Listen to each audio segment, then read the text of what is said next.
दशक 17वा, समास 5वा, अजपा निरूपण. श्रीराम.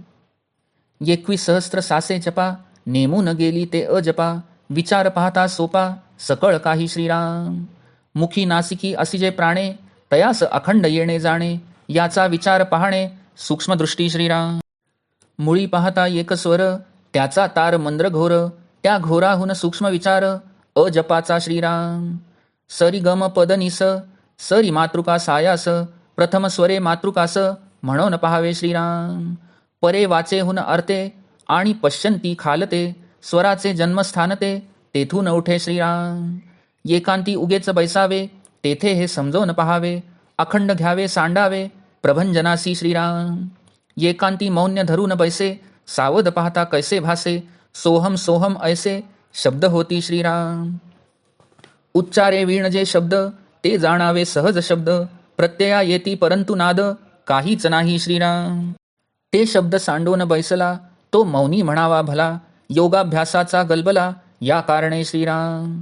एकांती मौन्य धरून बैसला, तेथे कोण शब्द झाला, सोहम ऐसा भासला, अंतर्यामी श्रीराम.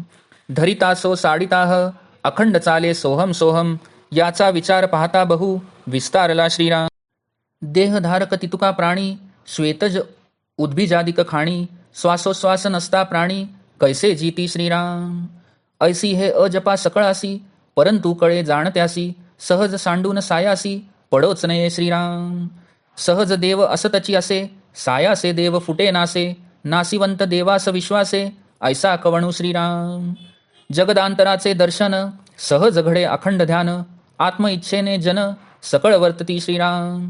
आत्मयाचे समाधान, घडे तैसेची आसन, सांडले फिटले समर्पण, तयासीच होय श्रीराम. अग्नपुरुष पोटी वसती, तयास अवदाने सकळ देती, लोक आज्ञेमध्ये असती, आत्मयाचे श्रीराम. सहज देवजप ध्याने, सहज चालणे स्तुतिस्तवने, सहज घडे ते भगवानने, मान्य कीजे श्रीराम. सहज समजाया कारणे, नाना हटयोग करणे, परंतु एकाएकी समजणे, घडत नाही श्रीराम. द्रव्य चुकते दरिद्र येते, तळी लक्ष्मी वरी वर्तते, प्राणी काये करीलते, ठाऊके नाही श्रीराम. तळघरामध्ये उदंड द्रव्य, भिंतीमध्ये घातले द्रव्य, स्तंभी तुळवटी द्रव्य, आपण मध्ये श्रीराम. लक्ष्मीमध्ये करंटा नांदे, त्याचे दरिद्र आधी कसांदे, नवल केले परमानंदे, परमपुरुषे श्रीराम.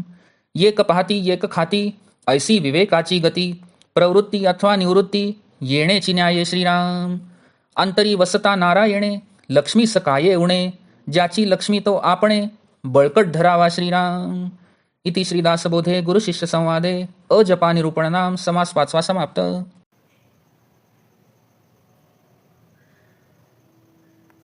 दशक 17वा, समास 5वा, अजपा निरूपण. श्रीराम. दिवस रात्र मिळून माणसाचे 21,600 श्वास उच्छ्वास होतात, यालाच अजपा असे म्हणतात. विचार करून पाहिला की सर्व काही सोपे आहे हे कळून येते. मुखात आणि नाकात प्राणवायू असतो, त्याचे येणे जाणे अखंड चालू असते. सूक्ष्म दृष्टीने याचा विचार पाहिला पाहिजे. मुळात पाहिले तर स्वर एकच आहे, पण तार स्वर म्हणजे उच्च स्वर टाळून जाणवणारा, मंद्र म्हणजे मध्य स्वर हृदयात जाणवणारा, घोर म्हणजे खालचा स्वर म्हणजे नाभीजवळ जाणवणारा, असे त्याचे प्रकार आहे. पण अजपाचा विचार हा घोराहूनही सूक्ष्म आहे. सारेगम पधनिसा हे सप्तस्वर आहेत. आरोह व अवरोह यांच्या प्रयत्नाने प्रथम सप्तकातील सा या प्रथम स्वरापासून आरंभ करून दुसऱ्या सप्तकातील रे पर्यंत स्वरमातृका प्रयत्नाने म्हणून पहाव्यात. परावाचेपासून वर म्हणजे नाभीपासून वर आणि पश्यंतीच्या खाली म्हणजे हृदयाच्या खाली स्वरांचे जन्मस्थान आहे. तेथून स्वरांची जपाची सुरुवात होते. एकांतात अगदी शांत बसावे, तेथे हे सर्व नीट समजून घेऊन प्राणवायू अखंड घ्यावा आणि सोडावा. एकांती मौन धरून सावधपणे श्वासोच्छ्वास होत असता लक्षपूर्वक पहावे, म्हणजे सोहम सोहम असा शब्द होत असल्याचा भास होतो.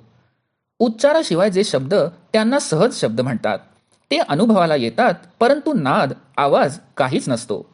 तो नाद म्हणजे सोहम हा शब्द आणि त्याचा लक्षार्थ यांचाही लय होऊन जो बसतो, तो साधक खरा मौनी आहे असे म्हणावे.